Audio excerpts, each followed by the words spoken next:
우선 지난 그 행감에서 말씀드렸던 내용을 좀 확인하고 또 질의를 이어가도록 하겠습니다.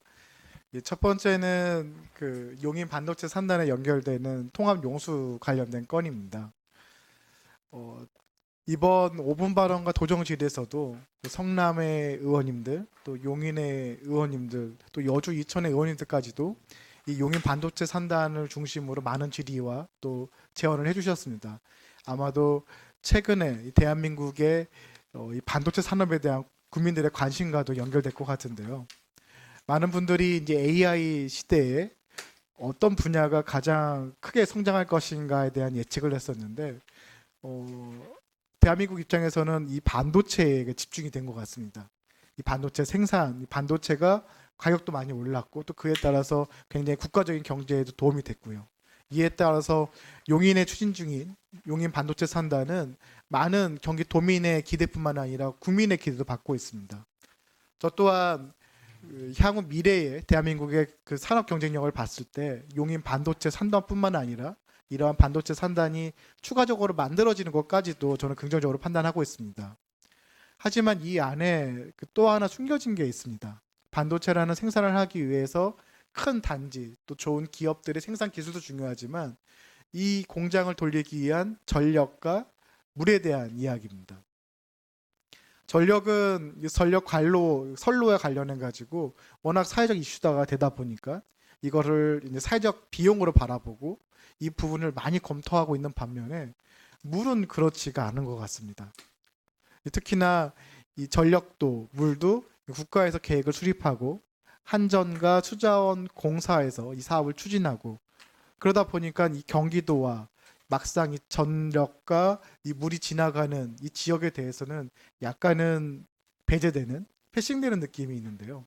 저는 그 중에서도 좀 수자원 본부에 요청드리고 싶었던 부분은 물에 대한 부분입니다. 현재 용인 반도체 산단으로 가는 물의 양이 그 1차와 2차로 나눠져 있는데요. 1차와 2차를 다 합하면 하루에 한 7만, 네, 107만 톤이 톤. 됩니다. 네. 2m 관로 두 개가 이제 광주를 관통해서 지나가는 건데요. 약 한 47km의 구간에서 절반 이상이 광주, 그것도 광주의 하천과 도로를 지나가게 되어 있습니다. 그럼에도 불구하고 광주가 이 관로에 대한 희생에 비해서 검토되는 게 많지 않습니다. 수자원본부에서 보고해 주신 것처럼 향후에 이제 정부에서 추진하는 물산업 클러스터라든지 또 반도체와 같은 첨단 산업에서 물의 중요성과 연결되는 그 경기도 물연구원 같은 그 제안은 굉장히 좋은 방향인 것 같습니다. 이에 관련해서 좀 그 본부장님의 생각을 좀 말씀해 주시면 좋을 것 같습니다. 네. 그 통합 용수 공급 사업을 그 기후부의 K워터 수자원공사에서 지금 현재 기본 실시 설계 중이고요.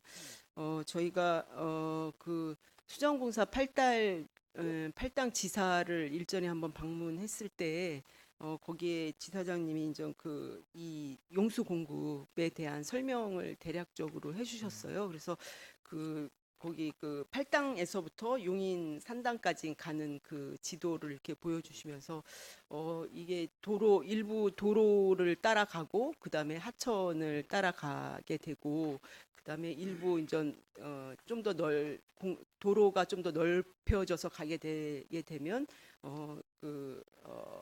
좀 약간의 땅 보상금이 좀 더 추가가 돼서 이렇게 하게 될 것이다라고 대략적인 설명을 저희가 듣기는 했습니다. 그래서 사실 그 긴 도로를 공사를 해야 되니까 사실은 아무리 요새 그래도 첨단으로 최대한 교통 상황이나 뭐 주민 불편이 없도록 하고는 있기는 하겠지만 어찌됐든 그 새로운 관이 두 개나 2m 굉장히 큰 관이더라고요. 그거가 이렇게 매설돼서 가야 되는 거니까 어, 아닌 게 아니라 기초 단체에서 많이 도와주셔야 되는 건이고 또 그에 대해서 서로 협의를 해서 어, 서로의 그 요구 사항이 잘 관철될 수 있도록 좀 저희도 뭐 도로과나 하천 부서 그리고 또 저희도 용수 관련해서 어, 음, 좀 협의를 할 수 있는 건들은 협의를 하도록 하겠습니다. 네. 어떤 분들 그런 말씀을 하시거든요. 그 전력이야 그 관로에 선로에 전자파가 발생하지만 관로는 그런 그 물을 통화하는 관로는 그게 없지 않냐라고 말씀하시는 분들이 있습니다. 건설 시기에는 불편함이 있겠지만 나중에 운영 시기에는 큰 불편함이 없다라고 생각하시는데요. 저는 그렇게 생각하지 않습니다. 하루 100만 톤이라는 물을 사용하기 위해서는 이 팔당호의 가치가 훨씬 더 중요해집니다. 바꾸어 말하면은 이 경기도와 서울 이 수도권에 식수를 공급하기 위해서 지금까지 많은 규제와 어려움을 처했던 광주에 이 100만 톤이란 물이 또 국가의 기반 산업에 공급되게 되면은 그만큼 중요성은 커질 거고 규제의 재설계라든지 현재 진행되고 있는 내용들이 오히려 발목을 잡힐 수가 있습니다. 저는 그래서 경기도의 역할이 중요하다고 생각을 합니다. 국가가 추진하는 이 계획에 대한 반대가 아니라 이 국가가 추진하는 이 사업, 환경부와 그리고 국토부 그리고 실제로 그 반도체 산업단지가 만들어졌을 때 가장 큰 이익을 받게 되는 민간 기업들, 가령 삼성전자라든지 SK 하이닉스와 같은 국가 그 기업들도 이 협의체에 함께 들어와서 이 광주에 지나가는 이 물의 중요성을 다시 재판단하고 그에 따라서 광주의 이 관로에 대해서 어떠한 대책들을 수립할 것인지의 논의가 있어야 될 거라고 생각이 듭니다. 이에 대한 본부장님 생각은 어떠신지요? 어, 네, 논의가 많이 필요하고 또 광주시에서도 좀 적극적으로 대응을 하셔야 될 것 같습니다.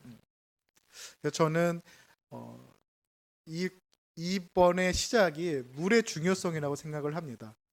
그러니까 지금까지의 식수뿐만 아니라 우리가 수많은 물순환 도시라든지 여러 가지 물 재사용을 이용해서 줄이려고 했던 그 물의 양보다 월등히 뛰어넘는 물의 양이 필요한 미래 첨단 산업으로 가기 위해선 너무 필수적인 요소인 거거든요. 이 물을 관리하기 위한 저는 많은 투자와 또 경기도 역할이 필요하다고 생각합니다.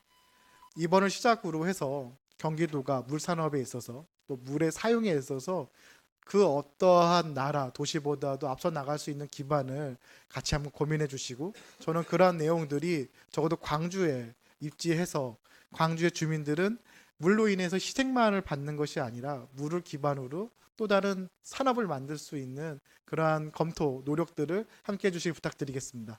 아, 네, 의원님 말씀하신 거 제가 잘 이해했고요.